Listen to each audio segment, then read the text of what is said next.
Yeah. So, can maybe I will call out the name as listed in the Teams. You can unmute yourself and just provide a brief intro about yourself. Uh, Abhishek CT.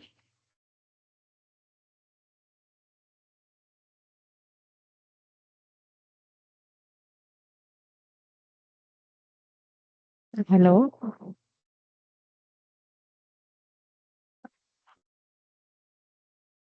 I'm audible, I guess. Yeah, name I can see, but I would like to know which year, which are you pursuing your engineering, which year you are in. Uh, Also, have you taken the operating system course? Just wanted to know. So if you could unmute and talk, then I can also ask a couple of queries so that I can plan the rest of the session accordingly if I'm aware of the background.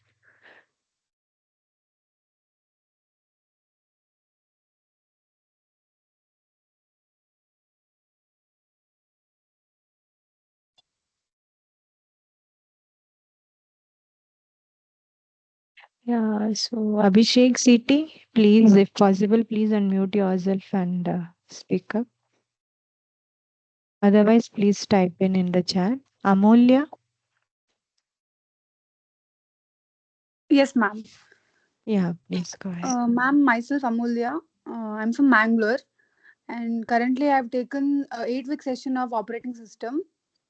Currently, I work as a front end developer. And as I'm from a non-tech background, I didn't do my BTech.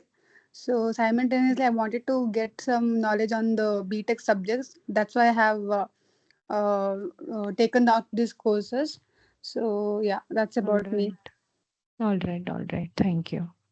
That helps. Anu Muthuram.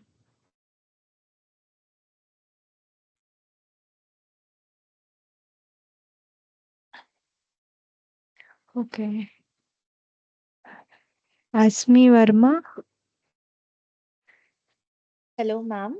Am I Yeah, audible? hi. Yeah. Please go ahead. Uh, I am currently a third year student in for my fifth semester of pursuing data science and engineering. I am from Manipal University, Jaipur. Okay, so in your fifth semester, right?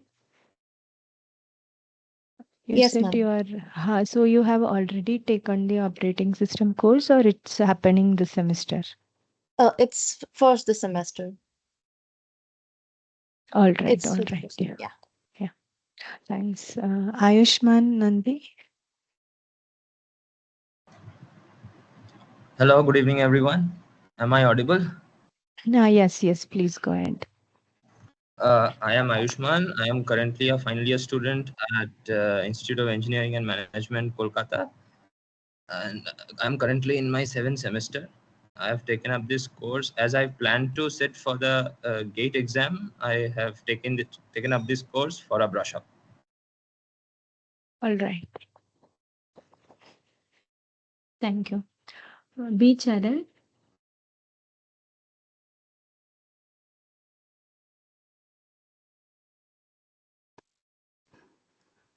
Yeah. Hello, Yes. Please go ahead. ma'am. I'm in Tamil Nadu and studying at SRM University, Okay. second year, and they started OS in the third sem, so I'm learning Okay. for that. Okay. Thank you. They are.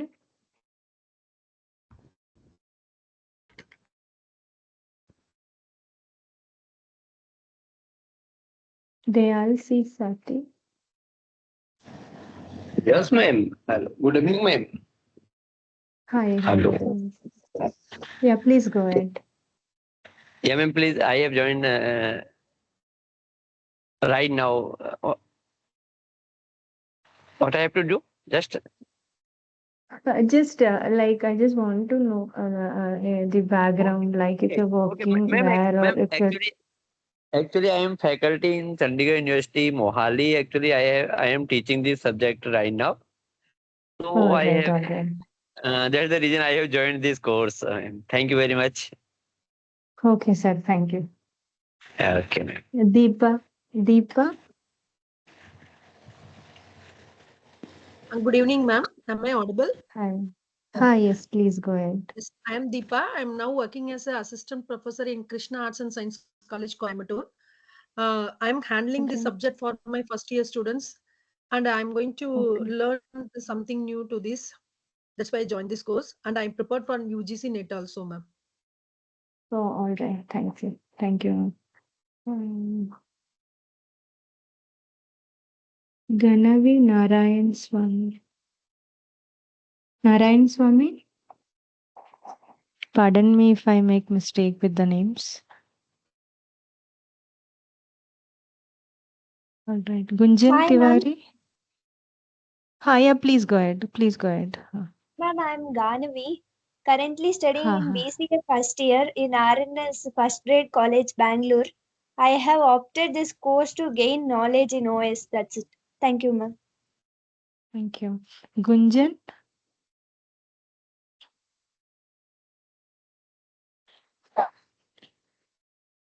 Gunjan. All right. Harshida.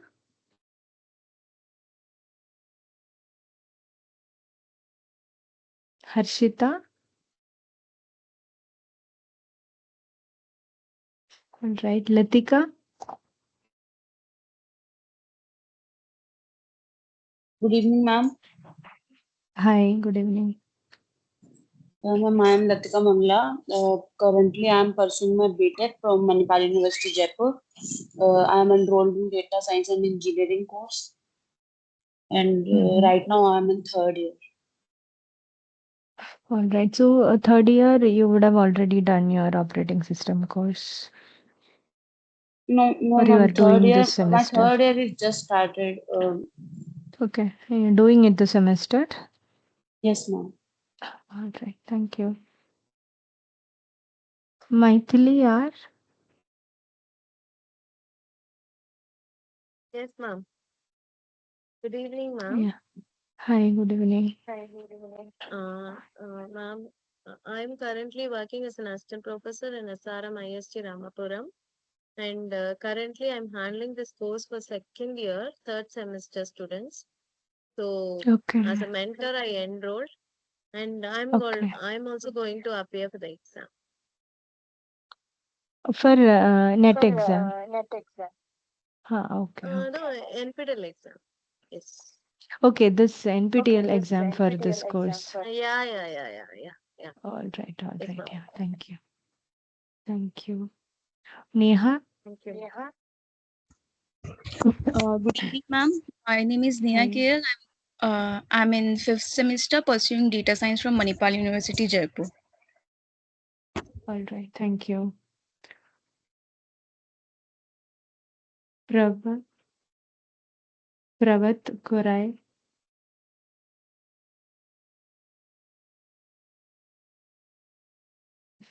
Riddhi. Yes, ma'am. Good evening, ma'am. Good evening. Yes, ma'am. Ma'am, I am the student of BCA second semester. I am doing my BCA from TVGIT College and joined this course Hmm. from NPTEL. Okay. Sahana.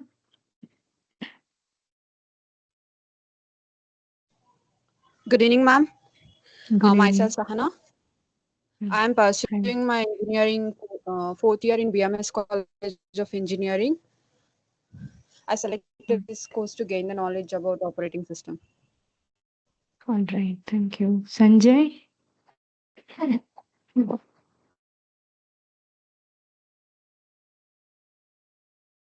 Sanjay.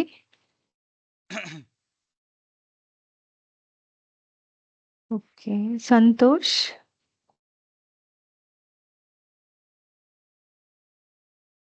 Yes, tell ma'am. Hi.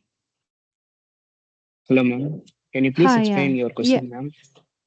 Oh, okay. I mean, I was just trying to figure out the background of each student, like if you're working where, Okay. or if you're Okay, ma'am. pursuing your degree, which year and which area and all that.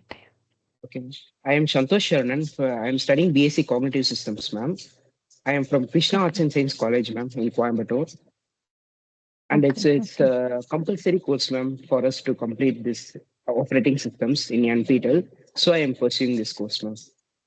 okay. So we will be taking up the exam also. Yes, ma'am. All right. Thank you. Sarang Thank you. Pandey. Sarang Pandey. లేదు ఇది NPTEL. Satya.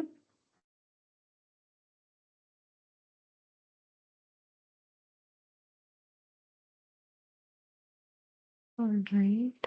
Shreya. Good evening, ma'am. Am I audible? Hi. Ah, yes, please go ahead. Yes. Hello, ma'am. Myself Shreya Shetty. I am from Udupi, from Karnataka state in Mangalore region. So I've completed my Bachelor of Engineering from Computer Science from 2018 to 2022. I was working professional. Then I've taken this course for attending the NPTEL exam and certification, and also for the GATE exam. All right, all right. Thank you. Thank Shubham. you, ma'am. Thank you. Shubham.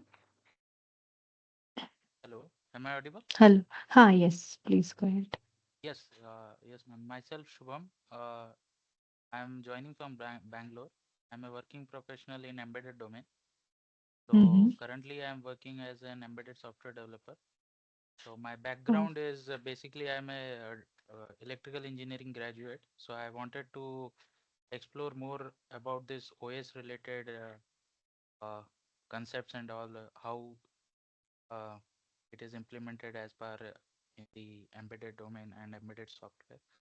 So basically to get more to a higher level from the actual hardware layer to the complex systems which are implemented on the embedded mm, domain and other applications. Yeah.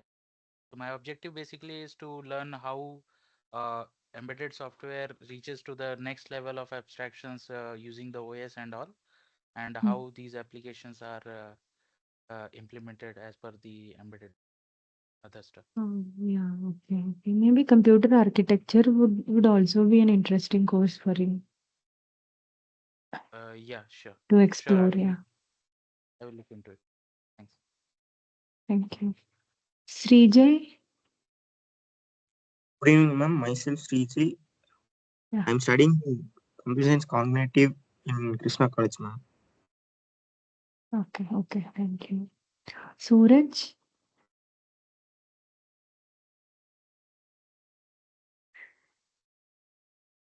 Suraj Chaudhary. Okay, Suraj Kumar.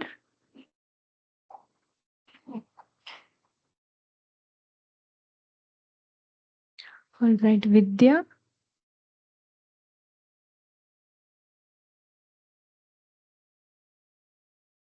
Right, Vika. Yes, ma'am. Vidya, ma'am. Ha, yeah, Hello. please go ahead. Ha, yeah, please go ahead. I'm Vidya from Tamil Nadu, ma'am. Hi. I go for the course to study TNTRB assistant professor exams. So while the time I searching in the net, the course was I saw the course in Swayam. So to prefer the exam, I had to move to Oh, the Swayam course, ma'am. all right, all right. Thank you, ma'am. Yeah, thank you. Vishaka.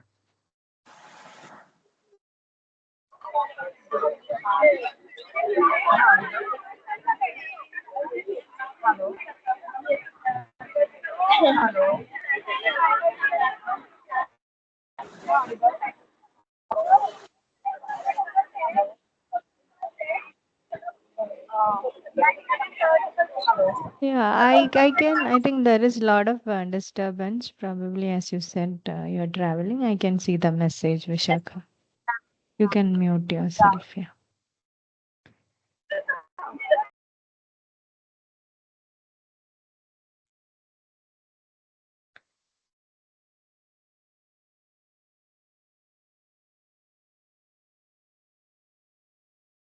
Okay. So the major intention, sorry, of this course is to help you with some problem solving sessions.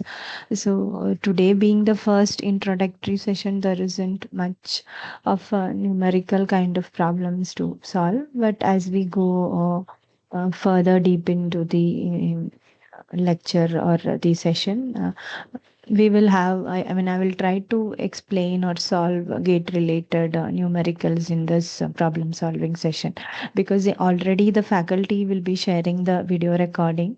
So going through the same again, I will quickly summarize. So the outline of the session going forward would be kind of like whatever sir will be teaching in that week. We will quickly summarize, probably taking a half an hour or 45 minutes. Then, based on the topic for discussed, whatever kind of problems we have, those will be discussed. For example, in operating system, some of the main areas that would focus will be on process scheduling, memory management, process synchronization, and these are areas from where a lot of questions or numericals comes in gate. So mostly those kind of problems we will solve. Plus, additionally, previous year, whatever question was asked for the assignment, that also we can discuss. So that would help you with the current assignment. We are not allowed to discuss the current assignment questions. So that we will not be discuss. Yeah, you can unmute yourself and talk if you have any doubt. Yeah. Ma'am, I want to know that in NPTEL exam, we have MCQ type paper or subjective. That I have to find out. I'll probably find out and let you know by next class, because that is actually taken care by the professor, and the specific TAs assigned for the course. So in the NPTEL site itself, you would have a, you will have a Google group, right? For the Q&A and all the doubts related to the course. So, hello, is my voice clear? Yes, ma'am. Yeah. So there is a Google group, right, where I think you can ask this question, because there the faculty and the teaching assistants for the faculties will be taking care of all that questions. We are not actually the direct teaching assistants. We are specifically, I'll be doing the problem solving sessions. So about the exam, I'm not actually aware of the details. Either I will have to find out, or if you put up a message in the group, I think the TAs will respond. Okay. Okay, ma'am. Yeah. Hello. Any, ha, yeah, please go ahead. Yeah, Shubham here. So I wanted to, as you said that like you will be taking sessions. So down the line, there will be different assistants who will be supporting us, or how is it? As far as I know, for this course, for problem solving session, I think I am the only TA available. For the regular queries, doubts, everything, I think a couple of TAs will be available over that Google. So this problem solving session will be happening every Tuesday, same time, 6 to 8.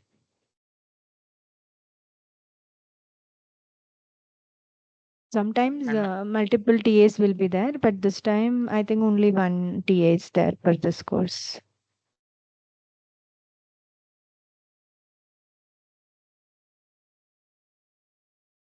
Clear? Right? yeah, yeah, clear. Yeah. Yeah.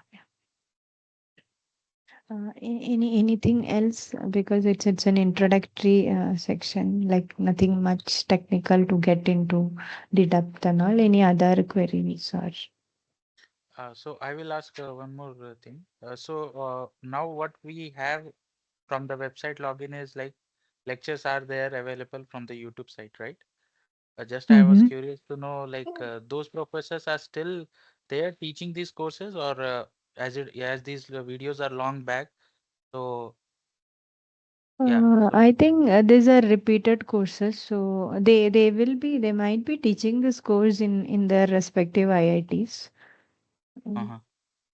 Yeah, so I mean, they keep changing the course that they teach. Sometimes they teach IS, sometimes some other course. So if you want to know what exact subjects this professor teaches, you can go and check in the I think this professor is from IIT Madras, so you can go and check in the IIT Madras CSE department website under the faculty tab. You can go and check yeah, faculty page. If you check, you will get to know what courses they teach over the years. What all courses did they teach?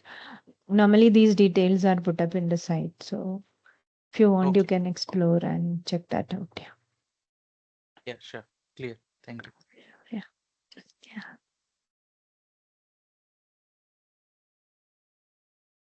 Excuse me, ma'am. Yeah. Ma'am, I have Yes. one doubt. Yeah. Whether Please. the examination week only. I'm unable to hear anything. You can please type in the message.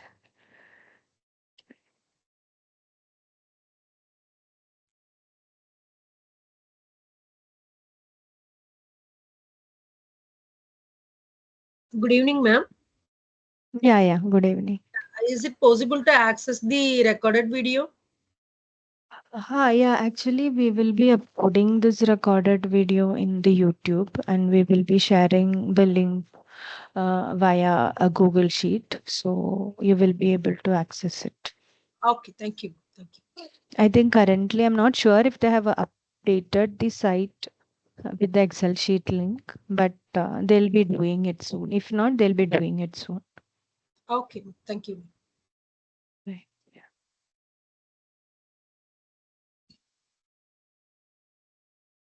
Right, then I think we'll get started.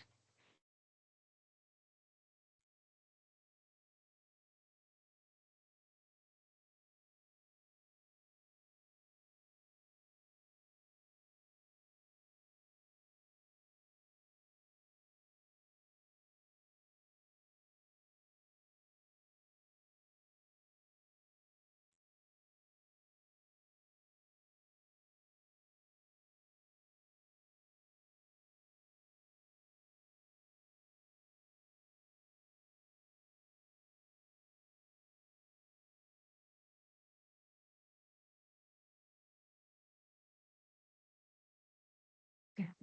So my screen is visible for everyone, right? Yes, ma'am. Yeah.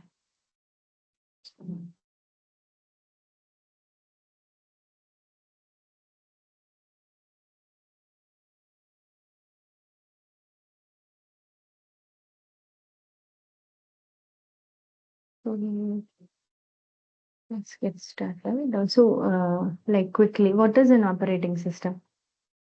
Something that we all know, right?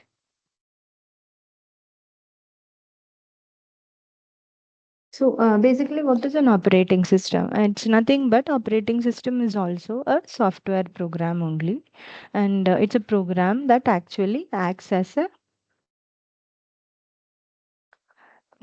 an intermediary between the a user and the computer hardware, right?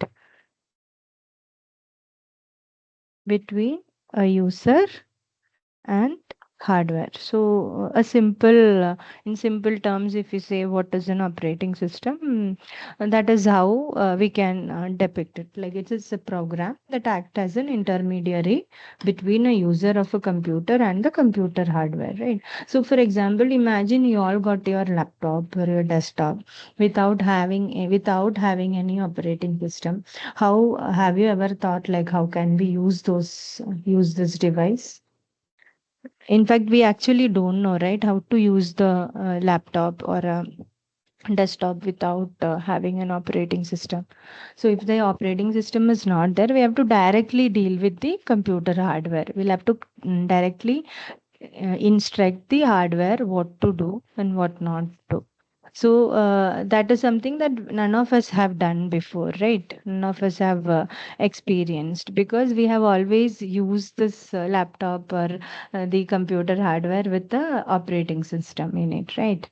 So in simple terms, it's nothing but a program that actually act as an intermediary, and the major goal of an operating system is to what is the major goal of an operating system? It is to execute user programs and make solving user problems easy. So sorry,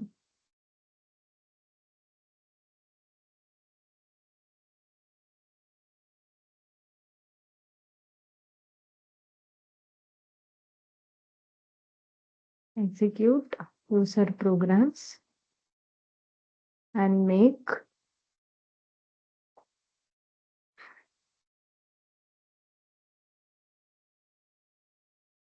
user problems easier. Another goal is to make the computer system convenient for use.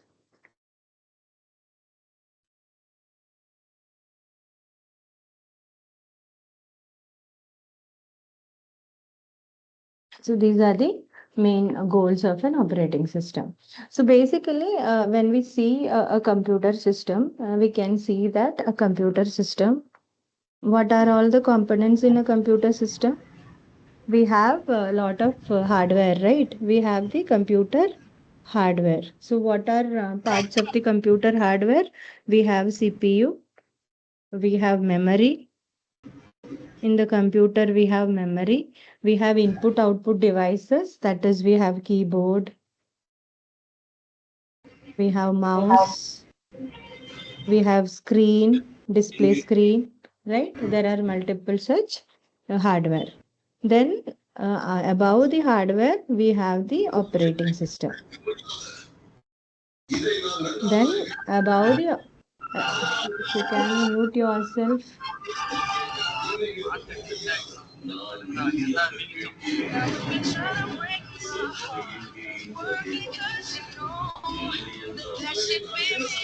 So,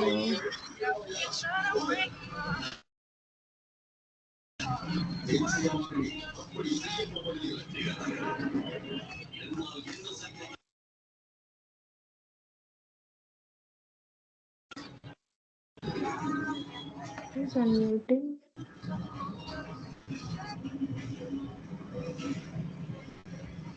Yeah, kindly please mute yourself. Whoever have unmuted, please mute yourself.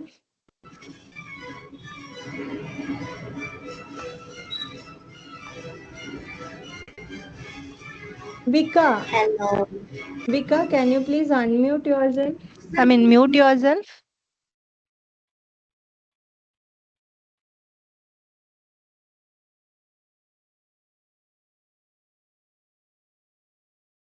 So we have then on top of the hardware, we have the operating system. Then we have the various application programs that we run. On top of that, we run a lot of application programs in the system, computer systems, right? This is nothing but computer system. These are things that you might know, but since it's an introductory class, we'll just go through all this. Various application programs will be there. For example, like word processor, compilers, browsers, video games. Maybe now I'm running MS Teams. That's another application. Like that, we will have multiple application that we run in the system. And then on top of it, we have users. So desktop and laptops and all, we will have only majority of the time, only one user will be using it. Whereas servers are normally used in parallel by multiple users. So we can have multiple users using the system. So this is the basic structure of a computer system.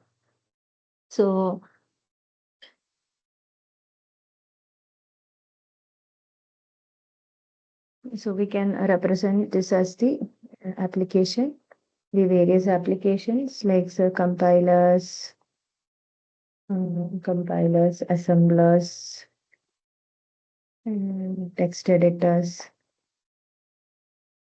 We can have multiple users, user 1, sorry, user 1, user 2, user 3, like that we can have n users using this same system. In case of high-end servers, this is how it will be, but desktops and all only mostly one person will be using. So now we have the operating system here. Then we have the hardware. Okay, so this is like basic structure or components of a operating system. So, if we go and see the major role of an operating system, so it is like one of the major use of an operating system is what is the major use of operating system? One is hardware abstraction, right? And the second one is resource management. There are many more which but will come under the subcategory of these two. So one of the major important use case of operating system is hardware abstraction. So whenever like for example we are writing a Python application program or some simple chat program that maybe you guys friends together come up with some chat application so that you could chat between each other or some example application if you write, we normally only needs to know the syntax of the language, the libraries that the language provide, and we build our application using those libraries, right? We don't actually bother about how, I mean, when we are building an application, we don't think about how the hardware, how is it going to interact with the hardware, how is the instruction passed from one hardware to another, what are the underlying hardware level events that occur when my application is being run. We are actually not aware of all that, right? That is because operating system keeps all this information hidden from us. We just have to write our program and compile and then execute.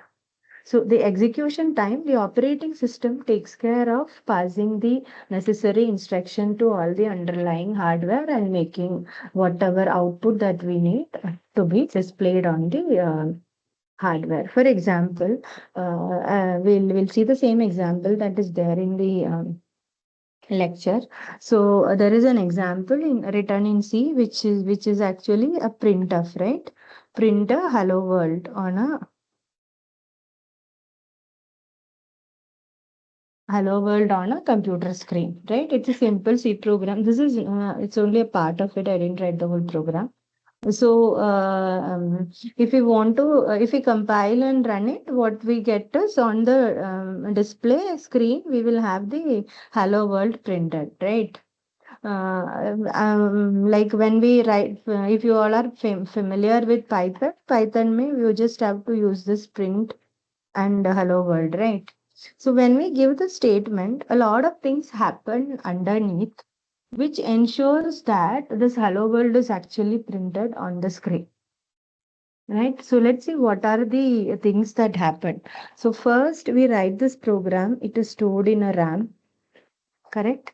Then when we execute, when you invoke it, like you compile the C program, we will compile and then dot slash a dot out is how we execute. Or if it is a Python program, Python 3 and the file name. Correct. So when we do this, this program gets executed, right? So from the RAM, the program goes to the processor and the processor executes it. CPU. It executes it. So it will see that, okay, it is a print. So the CPU will understand the command accordingly. The instruction is to display something on the monitor.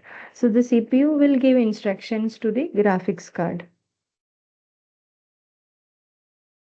which will further takes care of displaying it on the monitor or on the on the terminal or wherever it is. So these are the underlying hardware units that are involved in getting this output on the screen, right? So now if this is very simple, right? Just a simple print instruction and a Python followed by the execution command. This is very easy.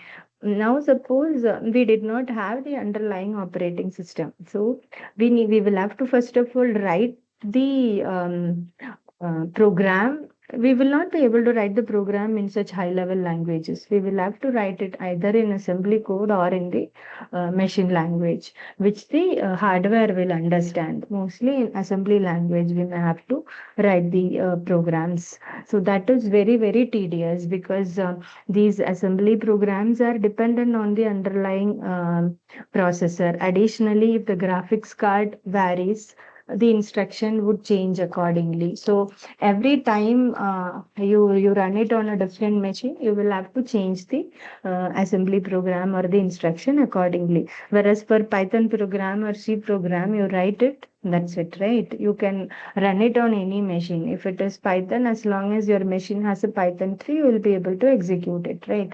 So without an operating system, will have to take care very, very minute detail of how these interactions happen. But operating system, what abstracts all these nitty-gritty details, and we just have to write the program using the high level language. So what actually with operating system, what happens is when we give the print statement, this print will internally invoke a system call. We will study about what a system call is, which is write system call. So this system call will go to the operating system. The operating system will then direct the graphics card and then the display. Okay, so this whole details of the hardware details are hidden from the higher level user. So we just tell the operating system that I need to write something onto the display. The rest of the thing, the operating system is taking care of. So it makes the programs highly portable, reusable, and all that. Okay, so this is the one major use case of operating system. That is, it abstracts the hardware detailing from the users. Another important use case of operating system is resource management.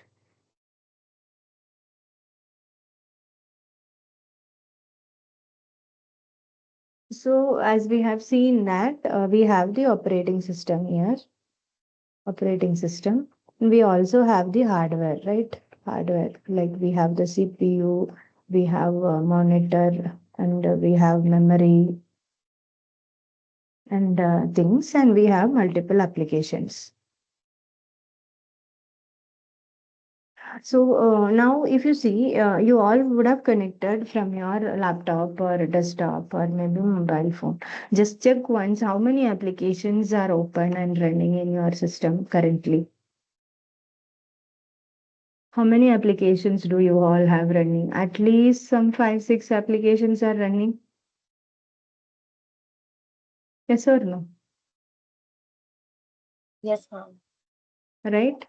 So I have at least some couple of 4 to 6 applications running. Teams, Google, XYZ करके there are multiple applications running on my laptop.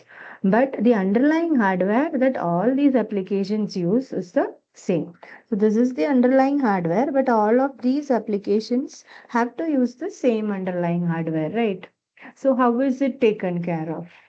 So that is the concept of resource management and resource sharing. So operating system makes sure that each application will get the resource, a share of the resource, and the resources are properly shared and it is isolated, and the amount, the resource given to this application will not be used by another application. So all these aspects are taken care by the operating system. So the some of the resources are CPU, memory, hardware, all this. So operating system will allow multiple apps to applications to share the resource, and also it will provide isolation. For example, we have this RAM where whichever program that we are executing, we need to have that in the RAM. So all these applications will have their currently executing code in the RAM, but OS ensures that uh, they don't interleave or intermix with each other. So the isolation is also taken care by the operating system. So basically, they will protect each application from each other. At the same time, the resources are shared properly between all the applications. So this will, so basically, when the resources are shared in an efficient manner, such that the utilization of the resource will be good. It's another major this for example, if you see that we have only we have one CPU and we have one maybe application 1, application 2, application 3, application 4, and application 5. And we have one CPU. So one way to run is that first you run application 1 on the CPU, then you run application 2, then you run application 3, then application 4, and then application 5. This is one way of allocating the resource. But one problem is that if this application goes for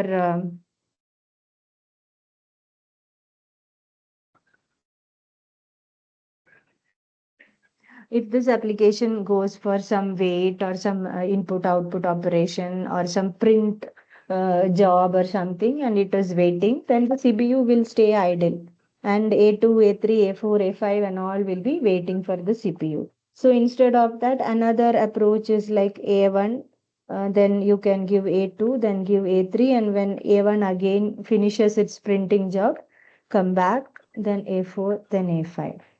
This is another way of sharing the CPU resource.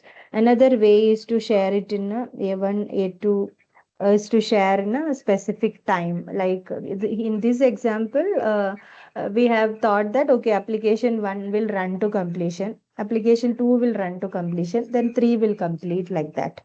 Here A1 will run, and whenever it goes for any waiting, A2 will come, then A2 will complete, A3 will complete, then when A1 comes back, A1 will come complete.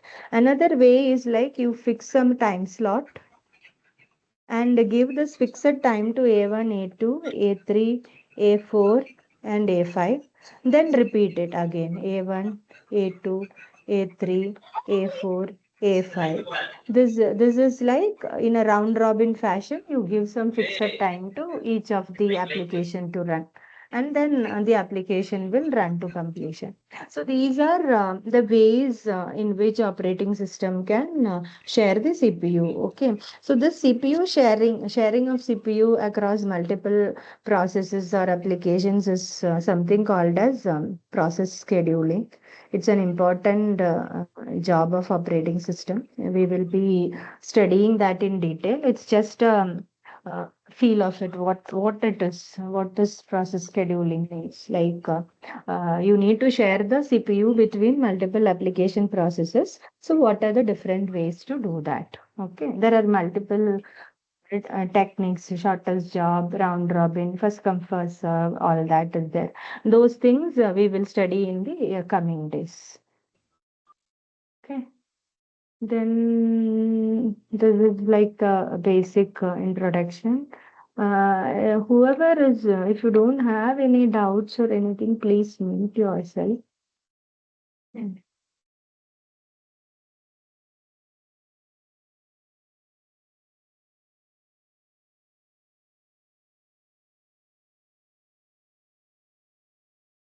yeah. So this was with respect to CPU, and other shared resources are like disk, files, memory.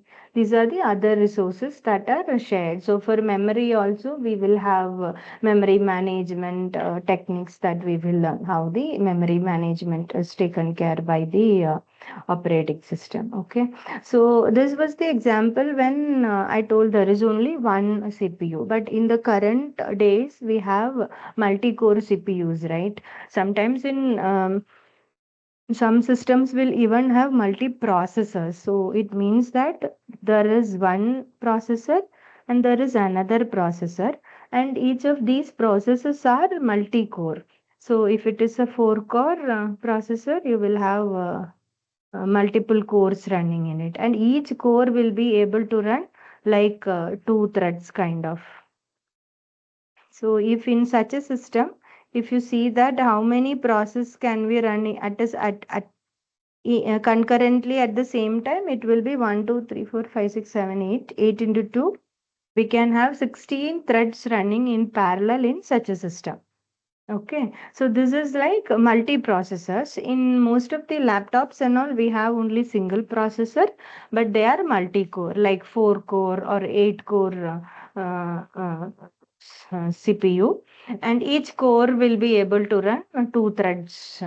I mean, two or four, it depends, but normally each core will be able to run two threads. So if you have a single CPU, which is 8 core, then we can have like 16 threads or processors in parallel. And what is thread and all, we will come to it. Thread is nothing but as of now understand it as a process. Okay, so that is how multiple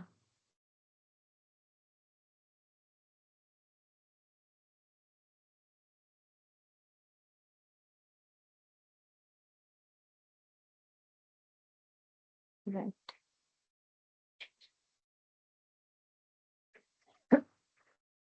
So now, when we have multiple processors, accordingly, the applications will be split across these processors and these cores. Okay. So this will be taken care by the operating system. Now, another thing that will come into picture when we have multiple applications or multiple threads running parallelly, and if these applications share some common resource, then there is this problem of race condition. That is, for example, I have one process P1 and another process P2, and both of them are sharing some common variable kind of a thing. For example, some banking related application wherein money is credited and debited by one process is doing this credit and this process is doing debit. And if this doesn't happen properly, what will happen is the final output will not be correct. So we call such situation as race condition. So in such scenarios, what it will do is whenever P1 is accessing, P1 will log this resource, and when it is done, it will unlock. Then P2 will lock and P2 will again unlock. So like that, we can ensure that only one of the process is accessing the shared resources. So these are the other aspects that operating system provides and application developers needs to take care of. Okay, when we are generating or developing an application, which is like not the simple printf like application, but more bigger applications where within an application we have multiple threads running, and all of these threads actually share some common data structures where some values are stored, accessed, modified. When such things happen, we have to ensure that these common resources that are shared between these threads must be protected using lock mechanism. So this is another aspect we will study, that is process synchronization. So one was process scheduling, the other is process synchronization. So this is achieved using logs, and we will see to it how it is done in the upcoming classes. Okay.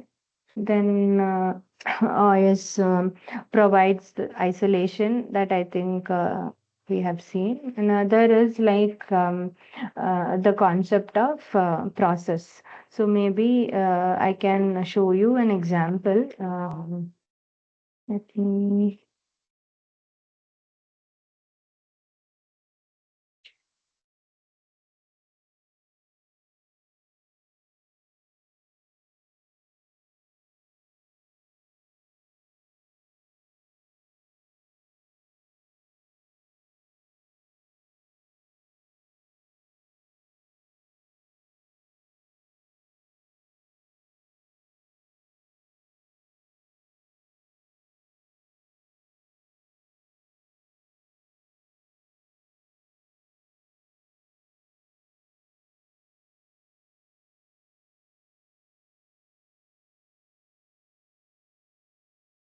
Hello, ma'am. Yes, yes. Hello. Can you explain the race condition again? Yeah, I'll just come back and explain that. I'll show you this concept of process, and then come back to that. I'll share this. I just stopped sharing, right? Okay. So, right. The screen is visible, right?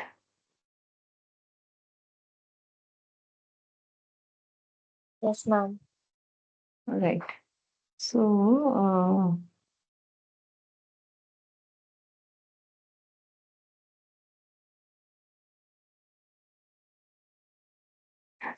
this is a simple program in C, which does nothing, but there is a while loop. Okay. It is just looping around. Okay. So now, what is a process? I have been talking about application process threads and all that, right? So this process is nothing but a program under execution. It's actually called as a process. Okay. Now I have written this loop.c program, which is just waiting in a while loop. Okay. Now if I'm compiling it. Okay. And now I am running it. Okay. So it's waiting in the loop. It's a loop. So it's a while loop, infinite loop. Now let's see if so this program is under execution now. So there will be a process created for this. Let us see if there is a process created for this. So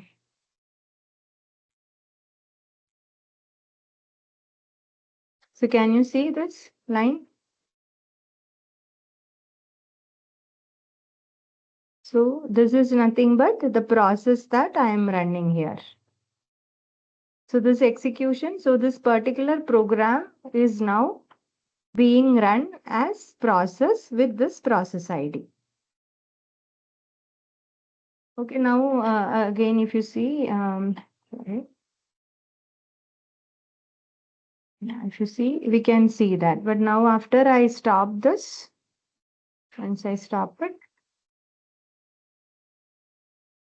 see, that is not there. It is done. So the process execution have ended. So the concept of process is nothing but a program that is under execution. So if you see this system, you can see there are like a lot of processes. This is Ubuntu based machine. This is the command to see the processes. So there are so many processes running as such. Okay. So I just wanted to show that. Okay. Yeah, maybe I'll connect back and get back to the. Excuse me, ma'am. How will Yes, we yes. install this XV6 and how to read the documentation and also that will also be covered? XV6. Yeah. No, Because, no. because it, Installation and yeah. yeah, because from where do we get it and like how do we read the documentation? Because that also I think forms the part of the slides, and they mention reading about XV6 along with the course. Maybe you can go through that, but I'm not sure if you need to install it. Is it a prerequisite? Maybe I didn't notice that. Okay, anyways, I will check, and if it is needed, then probably in the next class I can show you that. But what I understood is like we have to be familiar, is what I understood. But anyway, I'll go through it once again, and if it mandates that we need to have it installed, then probably I'll take a look, and in the next class we can see that. Yeah, because a lot of slides and all, they actually talk about the XV6 as a base kind of thing. Okay, okay, but it would be mostly Ubuntu like only, so not be a issue. Yeah, but I can see to it. Probably in the next class I will get back on it. Okay, this time I didn't see that, and I didn't look into it actually. Yeah, because it is a Okay. lightweight and supposed to be made for the students to understand the concepts easily. Okay, okay, okay. So, if the professor have put up in the slide, probably it should be open source and available. I will check and then get back. Okay.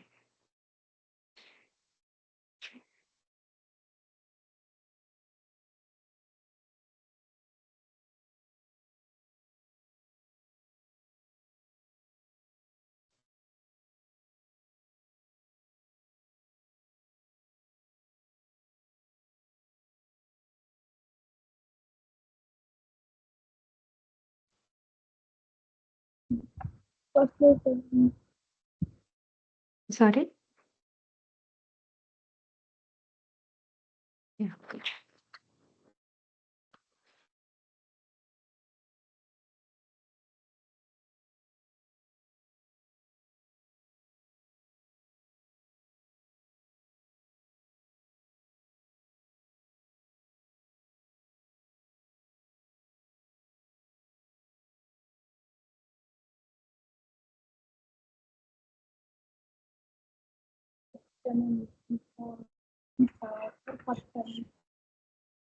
Kusuma, you have raised your hand. Good evening, ma'am. Yeah. Actually, I have a doubt in physical addressing and see, so far what I have learned or what I know that the physical address means the address of the RAM, and the logical address means it is the address of the hard disk. So every time the process or the program or which is going to be executed in the, if you want to execute at that particular point of time, so it has to be moved from that secondary storage device to primary storage, that is called RAM. So here logical the logical address is going to convert into the physical address. So far what I have understood. But here in the video, here the memory management unit also comes into picture. That is the main job of the main MMU is to convert this logical address to physical address. Okay, so that is what I have understood. So now I have seen, in the segmentation where actually the paging also they have shown, and one more linear address also they have given. What is the meaning of that? Are you looking at the week 2 videos? Yes, ma'am. Yes, ma'am. Actually, Oh, yes. okay. Week 2, I think, will be discussed in the next class actually. I have not gone through the week 2 videos, so I won't be able to comment on it as of now. Yeah, we will be discussing it in the next Tuesday's class, week 2. Yeah, ma'am. Okay, ma'am. Thank you. Thank you. Okay. Yeah.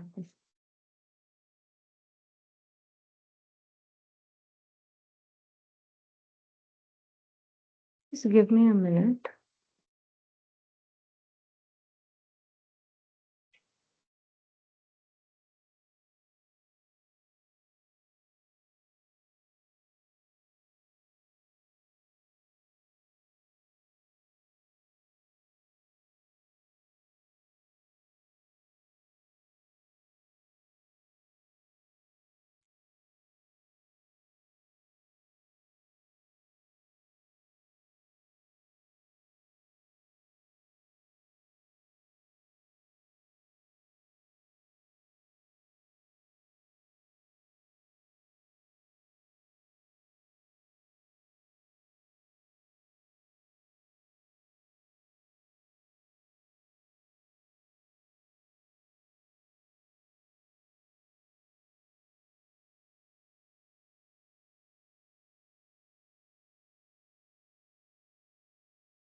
Yeah, sorry for that. Something actually came up. I had to. Yeah. So, yeah, somebody was asking about the race condition, right? A race condition will normally happen like when two or more processes we have like P1, P2 or P3, and there is a common variable that all of these people are updating. And if the final output of this value differ based on the order in which these processes are executed, then we will call it as a race condition. Let's take a simple example. We'll actually discuss it in more detail when we go to those sections. But if we just take a simple example of a bank account which have an opening balance of rupees 10, and we have one thread which does a credit and another which does a debit. Okay, so credit of 5 and debit of 12. Now, if this happens in order, there will be a 10 plus 5, which is 15. And then the debit will be 15 minus 12, which is 3, correct? But since this is a common variable and the threads gets scheduled and the order cannot always be ensured that P1 will happen first and P2 second. So if P2 gets executed first, then it will be like 10 minus 12, right? So this debit will not work. Correct. So we have to ensure that always P1 happens first and then P2 happens. So what we do is, so this variable is there, right? Account. So we do a lock on the. So when uh, P1 has to do a lock. So this is the example of a race condition. Okay. So P1 will perform a lock and then will make sure that the amount gets credited and then release the lock, and then only P2 will be able to take the lock. Okay, it may not be the right example, but this is the overall idea of race condition, like shared variables when it is being accessed. If the access doesn't happen in the proper order, the final outcome will be inconsistent. Every time the order changes, the outcome will change. So for if we have multiple, if P1, P2, P3 is executed, we will have the value of one value. If P2, P1 and P3 is executed, we will have another value. If P3, P1 and P2 is executed, we will have another value. So this is not actually the right way. Irrespective of the order, we should have the correct value. We should get the correct value. So, irrespective of the, but it may not be possible. So, we have to ensure that in whatever order we want the process to be executed, accordingly, we need to build in the synchronization mechanism such that the expected order of process execution will actually happen. If P1, P2, P3 is the expected order, the synchronization mechanism must be designed such that it will ensure that P1, P2, and P3 will be executed in that order. Okay. So maybe now we can go to some of the previous year questions. We can quickly go through them.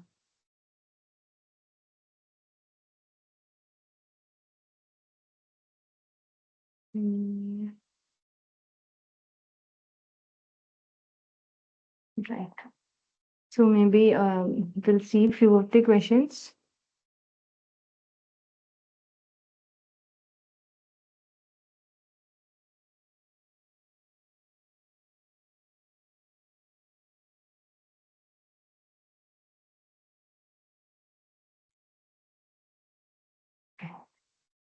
So maybe one is like, which of the following is false? Okay.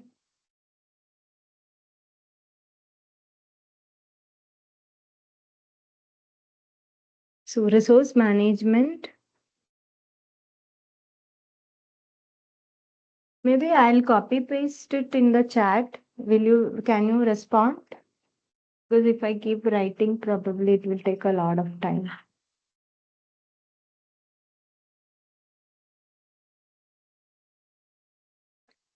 I will copy paste the questions in the chat. Does that works? Yes, ma'am. Okay. Stop sharing. Share yours.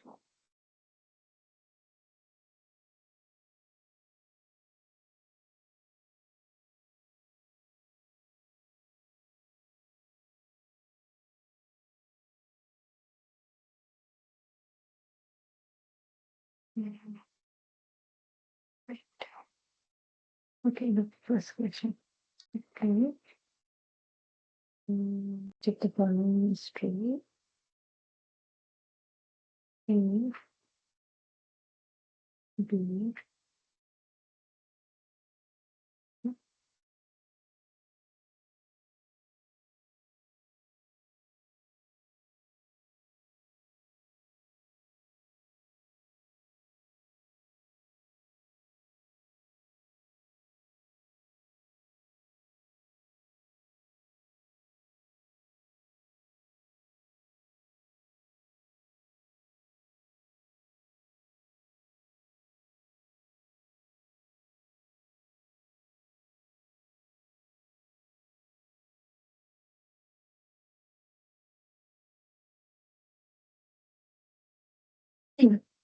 okay, I think I missed one in between.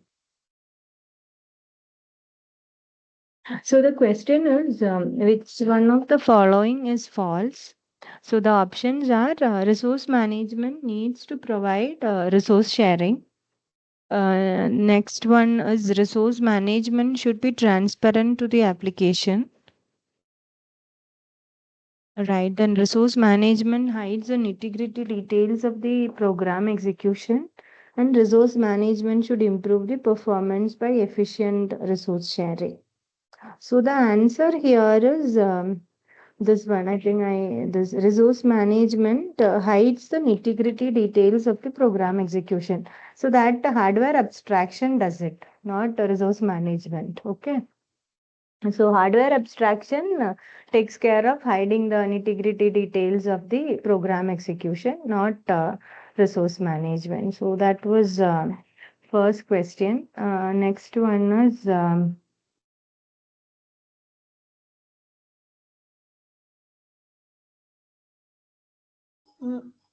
Ma'am, yeah. they're asking false only, no? That is the false one, right? That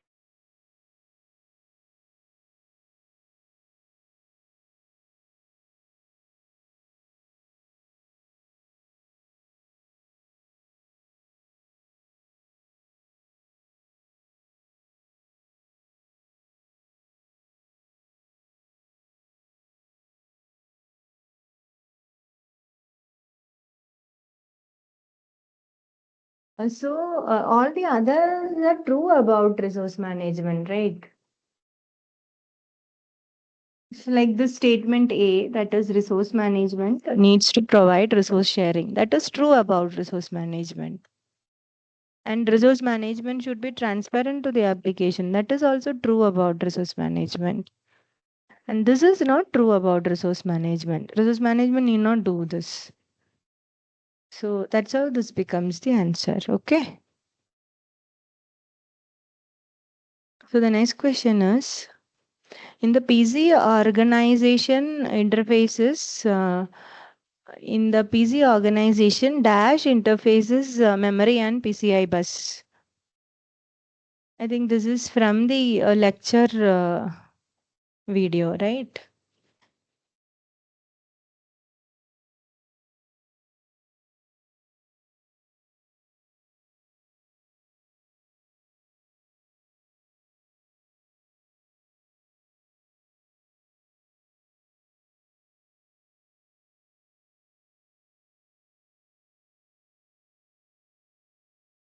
See, organization dash interfaces, memory, and PCI bus.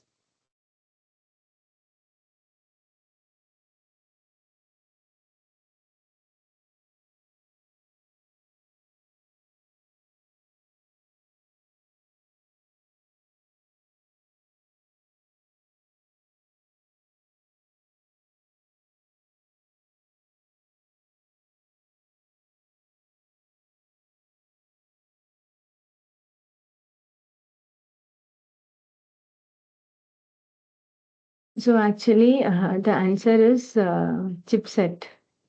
Okay, chipset is nothing but North Bridge.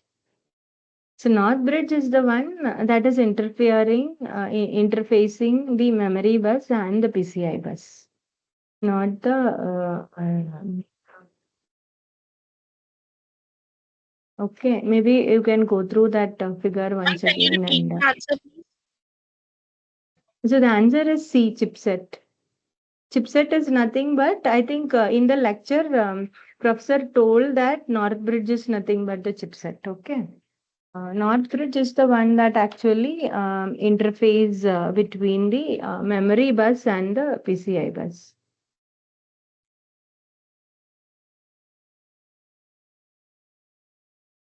Okay. So the next question.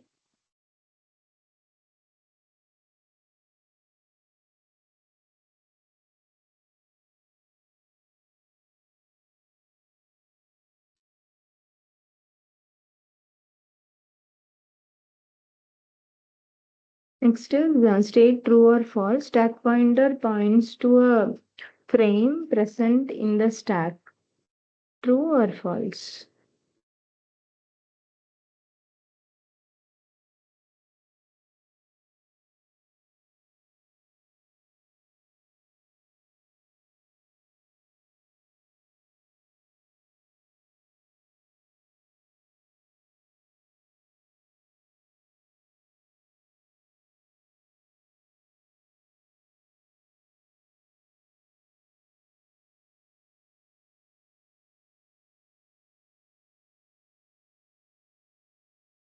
Unfortunately, the answer is false. So stack pointer actually points to the top of the stack. Okay, and it doesn't point to the frame that is inside the stack. It always points to the top where a next push operation can be performed. Okay. So stack pointer points to the top of the stack. It's not the frame. A stack actually holds different frames, but it doesn't actually point to the frame. It's when we say it is actually on top of the stack.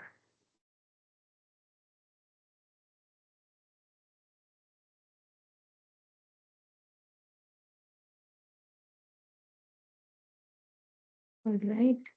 So the next one is, oh, it's not coming nicely.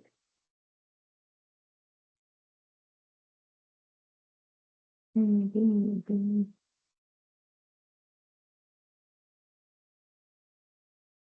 I will paste it again. It will be hard for you to read. So these are the options, okay? And you can map it to the top one. These are the options. Read byte from memory. Graphics card displays string on the monitor. Printf percentage SSTR and device driver takes care of setting the attributes.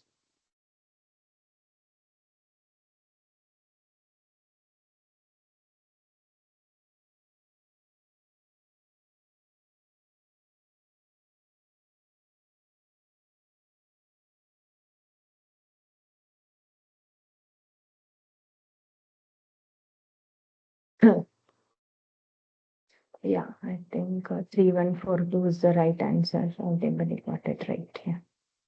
3142 is the correct answer. So that is option, yeah, B. Okay. Correct. So the next question, which of the following is false?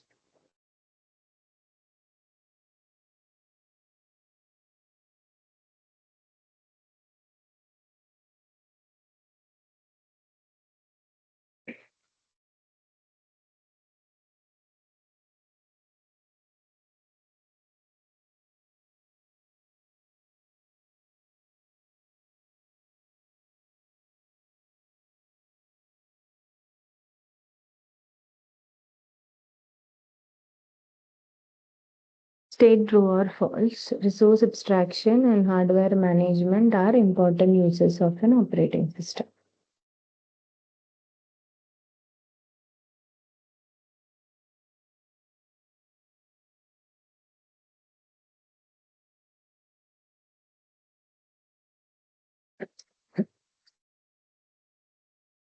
The answer is true, right? That's what we discussed a couple of minutes before. So the one of the major use of operating system is hardware abstraction and then resource management. So under resource management, based on which resource it is managing, a lot of other concepts comes for CPU managing CPU across multiple applications or processes. The concept of process scheduling comes in, process synchronization comes in. Then when it is managing memory, memory management comes into picture. So the major goal is this two only: resource abstraction and hardware management. Excuse me, ma'am. Oh, I think it's the other way. Hardware abstraction and resource management. I think it's a typo in the question, but they. Excuse me, ma'am. Yes, yes. Ma'am, its Yeah, answer please should go be ahead. false now because we are the usage. Yes, yes, yeah. I overlooked this interchanging thing, but unfortunately, they have marked it as true. But yeah, ideally, if you see resource abstraction and hardware management, it should be the other way, like hardware abstraction and resource management. Then it should be true. Yeah, this is wrong. This is false then. Okay, that's why a mix of true and false came. Okay, I get it. I overlooked that part. Okay, Okay, right. ma'am, no issue. Yeah, yeah.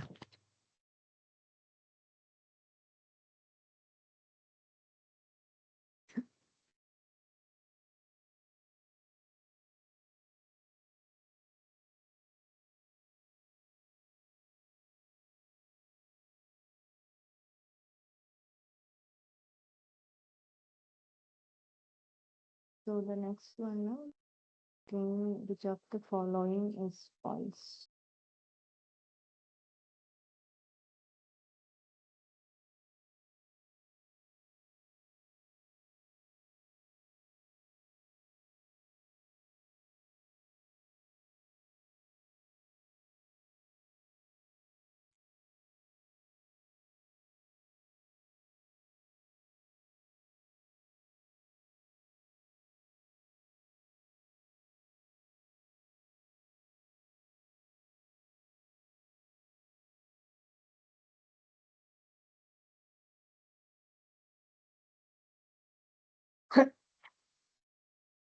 Yeah, correct. Option A is the right one. Multi-programming can actually cause starvation. So, multi-programming will not cause starvation is a false statement. Okay. So, A is the correct answer. Now, next one is a match the following.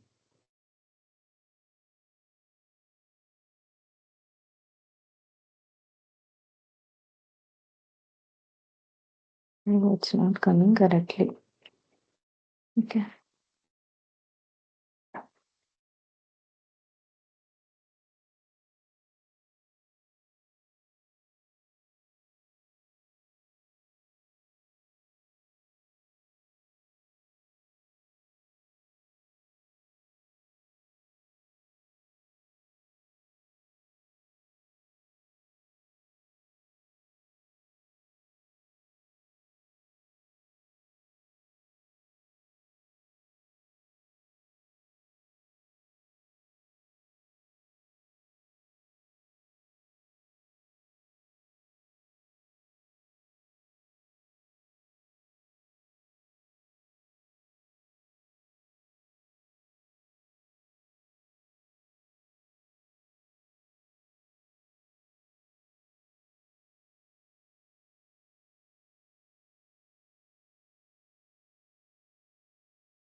Excuse me, ma'am.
Hello, I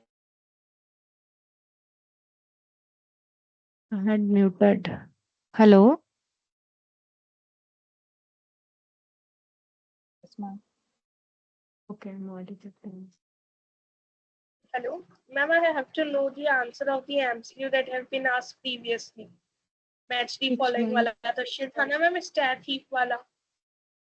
Stack heap. हाँ, उसका answer is one instructions will be saved in text section.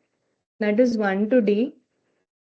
Global and static data will be stored in data section. So 2 to C. Function call invocation is will be in stack section. That is 3 to B. And dynamic allocation will be in heap section 4 to A. So the last option 1D, 2C, 3B, and 4A. Okay. Yeah.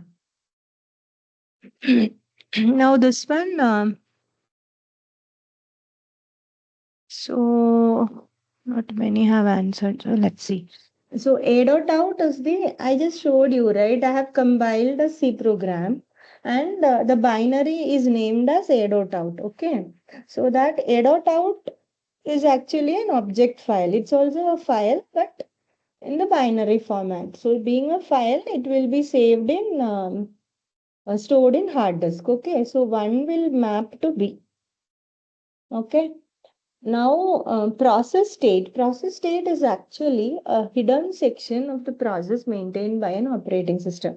So, whenever we execute anything, right, the operating system does some bookkeeping work.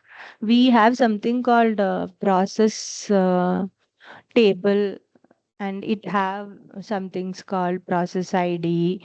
What are the files this process have? And there are a lot of accounting, bookkeeping details that the operating system maintains in a structure called what is that called? Process table or some other name.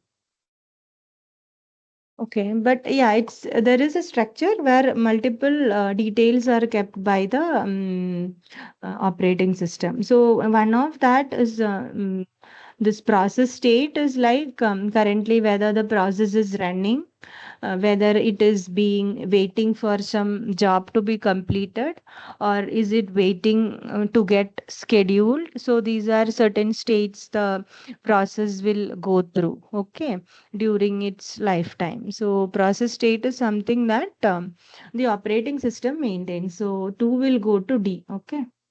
Then GCC hello.c, that is the command to compile the C program. So 3 is mapped to A, that is compiles the program. 4 is nothing but process, that is it is process is executed from the RAM. 4 will map to C. So what did I say? A1 to, okay, let me note it down. 1 to B, 2 to D, 3 to A. 1B, 2D, 3A and 4C. 4C. Okay. So 1B, 2D, 3A and 4C. Second option. Okay. Is it clear?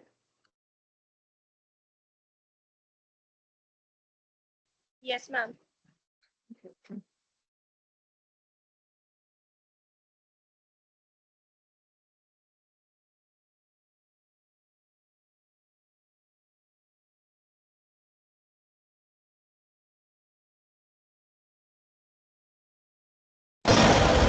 Yes, answer is 1B, 2D, 3A and 4C. 1B, 2D, 3A and 4C. Option 2.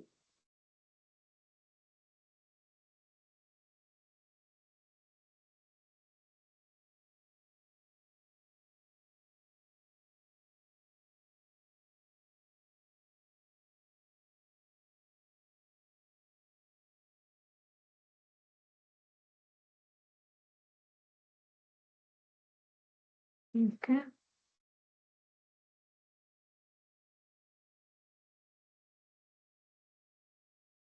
So here the answer is false. So printf is not the system call. The underlying system call will be write system call. Okay. The next question.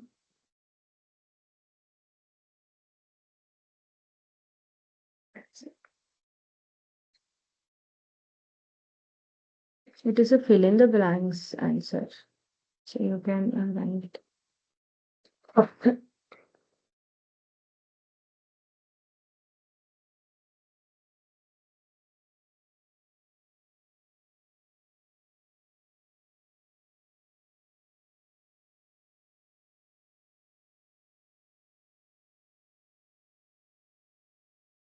Correct. So synchronization mechanism is used to avoid race condition. Next one.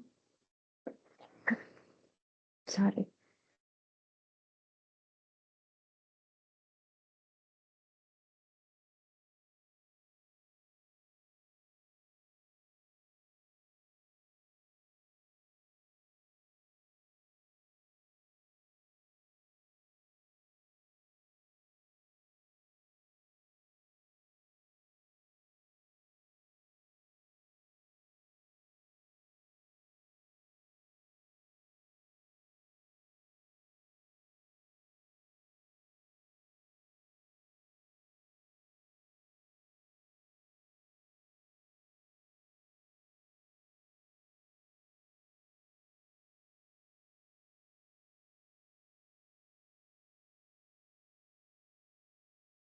Yes, system calls are executed in kernel mode.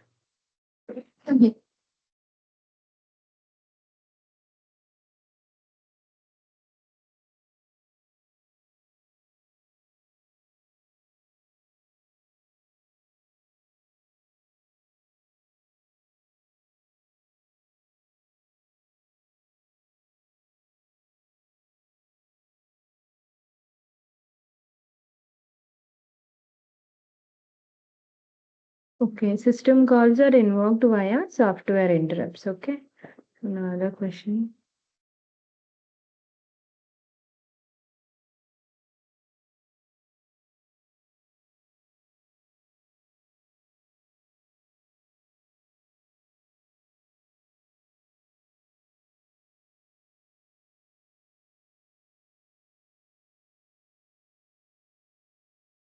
Yes, so the answer is the size of a word in a computer system is dependent on the system. So in some systems it could be 32 bits, some it could be 16 bits, some it could be 64 bits as well. So it's dependent on the system. Next question.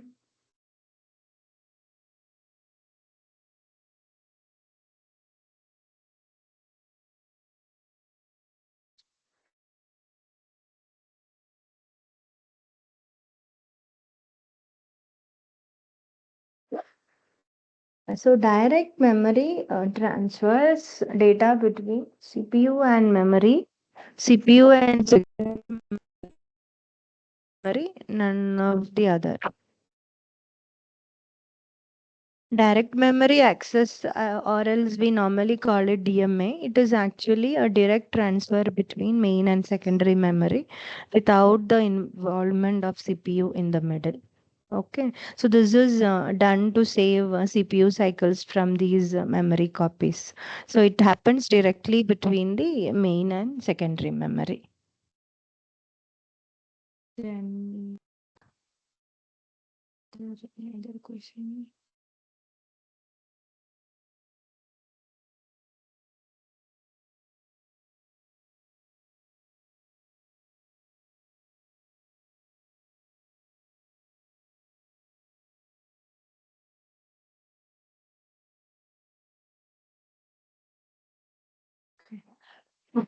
I think pretty much done with all the questions. Just give me.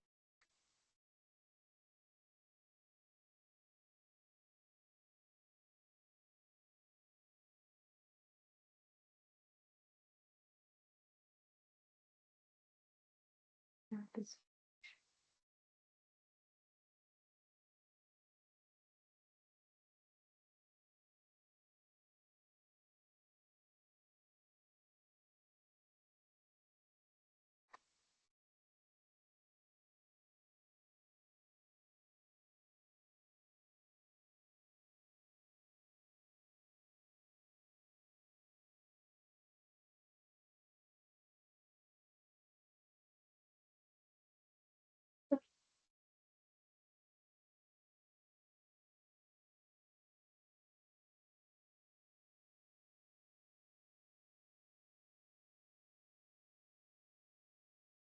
Yeah, so the answer is C, Contiki. So pretty much done with the questions.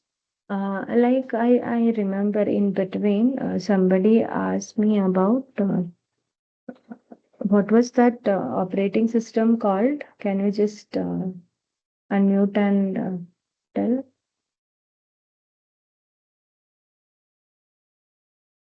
RX or something.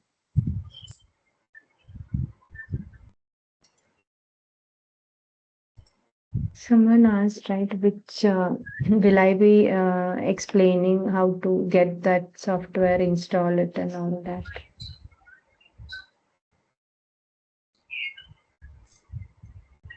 I think I'll find out.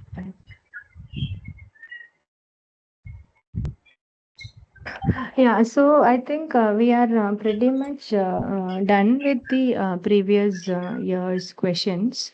So the expectation for this problem solving session is that this is for week one. So expectation is that you will be going through the week one's lecture videos, and then we will be together solving some problems. So same way for the next week class, go through the week two videos, and then based on the class session, we'll go through some problems. So if memory management is being discussed, then probably I'll try to explain some paging techniques and those problems which normally comes for gate. Same way, if it is process scheduling, we'll look into some scheduling related numericals. Try to avoid theory, and I'll try to concentrate on numericals. But you can let me know which one would you prefer. Is it theory or numericals?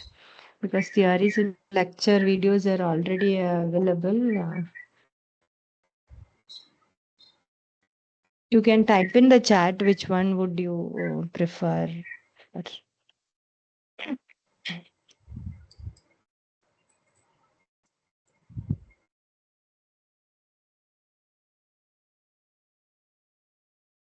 Okay. Both. Okay, maybe I will summarize the theory part and probably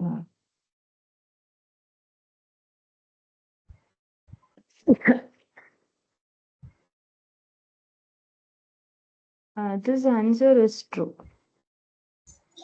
Who asked it? Gunja. Yeah, the answer is true.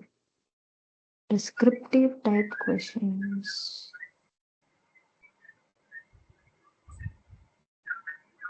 Okay, I'll see that if possible.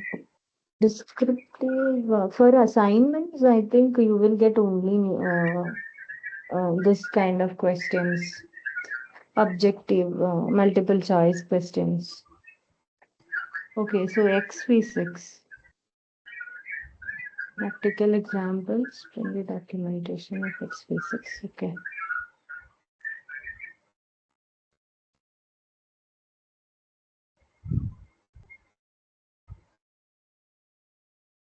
I will explore that and get back in the next class. Okay. So then I think any other doubts, queries, otherwise we can close today's section. I'm done. It's done from my end.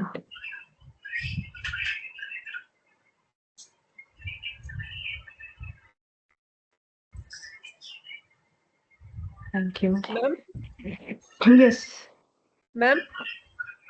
Yes, please. Go ahead, Ma'am, go how ahead. to access previous year question papers, ma'am? NPTEL course. That you will not get access. Okay, ma'am. All right.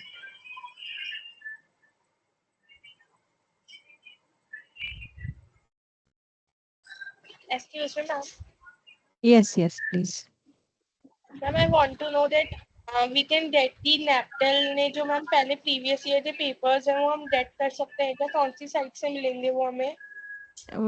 I don't think you will get access to it. You will not get access to previous year's questions, is what I understand. Ma'am, it's not questions. Previous time that assignments questions. Is it possible to access the previous year assignment questions? No. For students, That no. is also not possible, ma'am. No. Okay, ma'am. Right, yeah.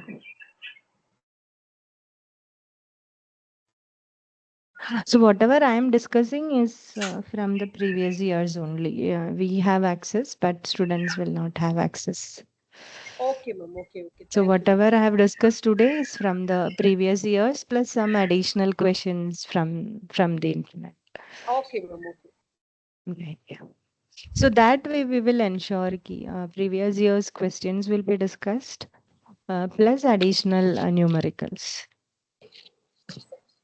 Ma'am, I need descriptive type 10 mark questions I need, ma'am. What is the important 10 mark questions in OS? That I may not be able to.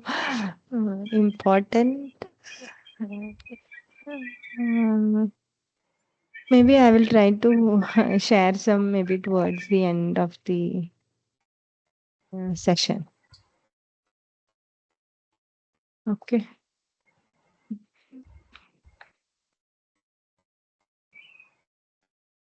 Any other queries? If not, I will close the session. Thank you all. Thank you very much.